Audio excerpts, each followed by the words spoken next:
you have no idea what it's going to look like at the end, because you don't, as you're putting the doing the hole saws on the long board, you have no idea where the cut lines are going to be and how they're going to line up with other pieces in the mix. I've had a lot of fun making these. I've made several, and I had to stop using colored veneer only because I ran out. And it's not that easy to come by. At least I don't know where there is any. So for this project, I used just cherry and maple.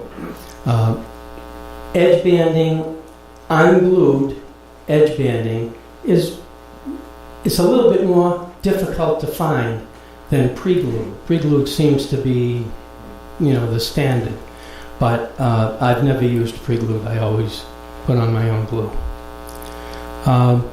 With this, the crazy bowl that I made is a 2-ring bowl, but there's no limit to the number of rings you can use. In addition to running them this way, I could take this board, if it were longer, stand it up and chop it at the same 22.5 degrees and make a ring that would stand up, and this would fit on top of it. So I could have a bowl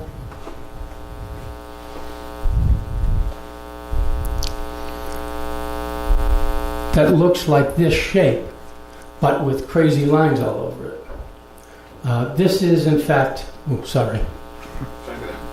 There we are. This is hard. This is one of the bowls that was made a couple of weeks ago when we worked together. Whose is this? Duncan, nice job.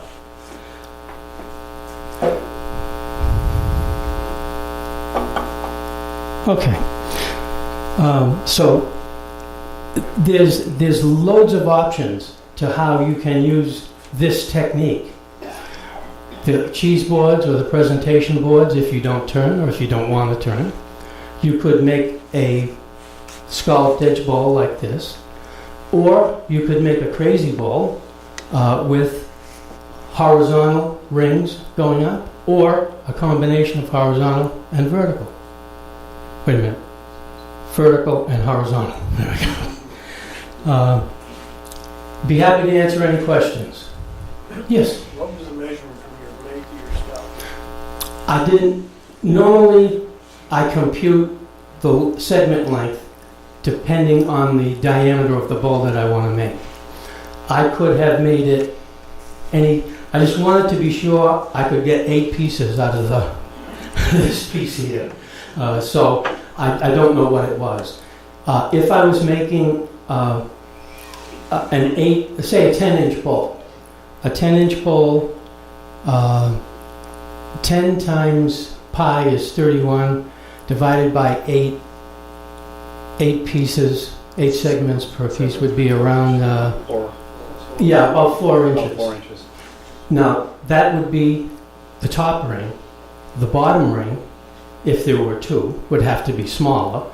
I like to keep about an inch, 3/4 of an inch to an inch of overlap between any of the rings, so that you have enough glue to keep it together when you turn it. So that stop can be adjusted left to right to increase or decrease the size of the wedge that you cut. The angle stays the same if you're making 8 segments. It's always 22.5 degrees. What determines the diameter of the bowl is the length of the segment, which is controlled by the stop on the chop saw. Okay, Wayne? Anyone else? This one is quite even around the top. The little circles, half circles, semicircles. Quite even. Yeah. It must have worked on that a bit. Well, what we did is we made a jig, a very tight fitting jig. If the wedge moves inside the jig, the torque of the saw cutting will move the wedge and change the kerf of the saw blade. and sometimes change the depth as well. So we made the jig very tight. In fact, Andy, where's Andy? Andy out in the back said, why don't we push a piece of veneer as we're making the jig, put a piece of veneer in, so we're increasing the jig by the thickness of the veneer.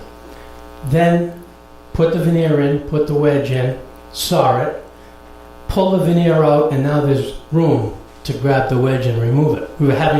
I've always had a difficult time removing the wedges because the jig is so tight that there's absolutely no play. And once the semicircle is cut, it's difficult to get the wedge out. So thank you for that suggestion, Andy. Great idea. Anyone else? Peter, if you took the other half of that wall, you still kind of look at it and create it. Yes. Can you line them all up? Oh, sure. Wayne asked if I put the 8 pieces together, would I still have the option to move things around? And the answer is yes. Now, I'm looking at this when I see right here we've got 3 arcs all on the same wedge. Over here we only have 1. So I might take this out and look for another wedge that has 2 so that it looks more balanced. Right here it looks kind of a little inconsistent. But this is a matter of taste, and it's really up to you as a artist. Yeah. Can you describe your clamping process for the glue up of those pieces? Oh, sure. What I'll do is take the 2 pieces. When I'm working with 8 segments, I glue 2 together and then 2 others together. And after the glue tacks and sets up a little, I glue the 2 2s together to make half a circle, or half a ring. Then I take the ring, after it dries, to the disc sander and sand it so that there's always a little, you're off a smidge, you're off a tiny bit. And, sometimes the saw has a little wiggle to it, or the blade might be a little off, or when you assemble it, sometimes you just don't seat it right. You almost always have to shave a little bit off, and that's easily done on the sander. So what I would do, I would take these 2 pieces. Normally, on a bowl like this, I would not put any veneer in between, because all this veneer is curved. It's all arcs. And then the straight pieces look out of place. I am working right now, not right this second, but, in the last week and the next few weeks, trying to figure out how to make these wedges with curved sides so that I could put in a piece of veneer and you've got all curving lines. Right now you've got curving through inlays, but a straight line that goes to the center. So here's what I would do. I would take these 2 pieces,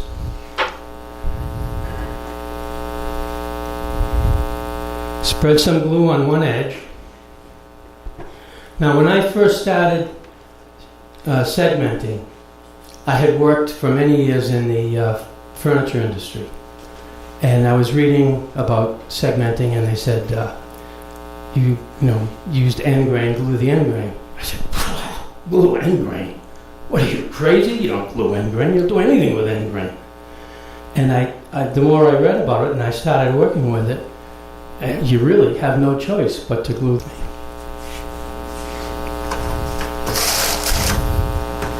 No, I don't. All right. It's on the other video. What was that? It's on the other video. Your previous demonstration showed how to do the. Okay. All right. Well, let me try this. I don't think it's going to work, but let me try it anyway. When you glue the 2 wedges together to make 4, you wrap an elastic around the whole thing. At the bottom, the force of the elastic pushes these two corners inward, and that opens up the glue joint. There's a way to work around that. This glue hasn't set yet, so it may not work as well as I would like it to, but take a little glue.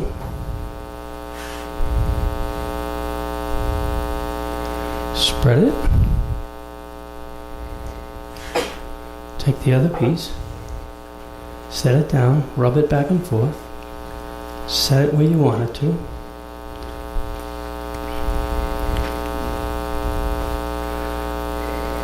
Wrap it around the whole 4 pieces.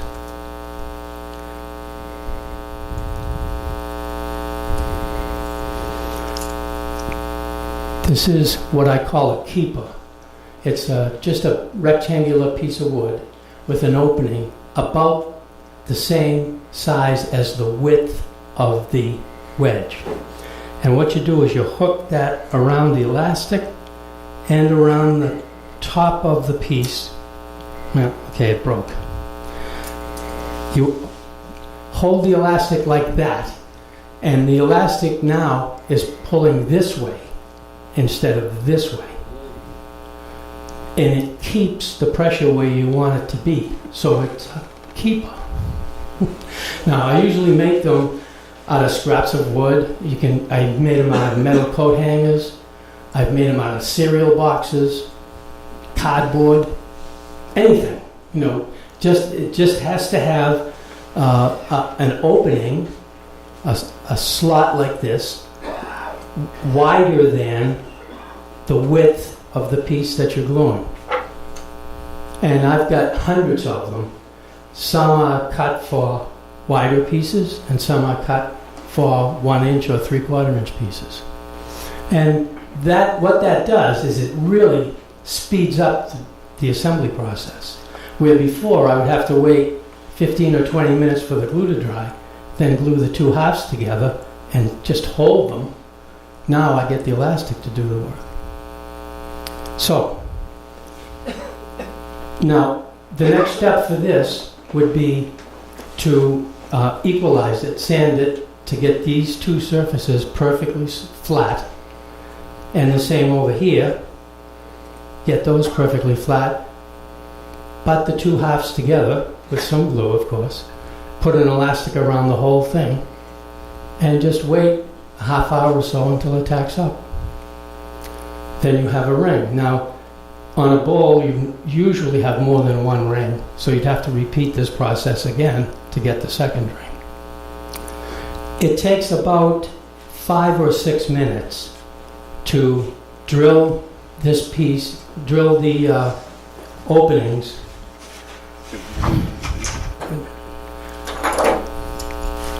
I feel like I'm glued to this thing. Give me just a minute so I can put it down.